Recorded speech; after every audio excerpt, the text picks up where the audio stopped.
In semi-urban field pilot implementation, we have installed 100 kWh battery energy storage system with hybrid inverter and 140 kWh battery energy storage system with hybrid inverter for supplying power to the houses in lane 32 and lane 33.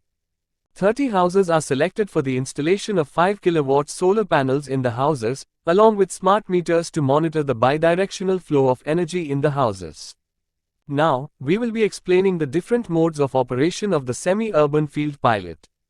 If the grid power supply is available, the loads connected will be supplied by the grid, solar PV, and depending on the state of charge of the battery, the storage will be fully charged.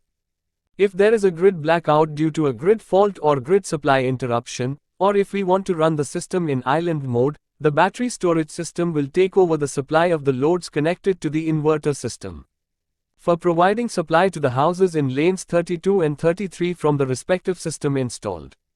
During the daytime, hybrid inverter will form the grid and local solar PV generation will be utilized for running the load of the houses. If excess generation is there, it will charge the battery energy storage system also. During the night time, when the grid is not available and no solar PV generation is there, a hybrid inverter with battery energy storage system will supply power to the houses based on the available SOC level.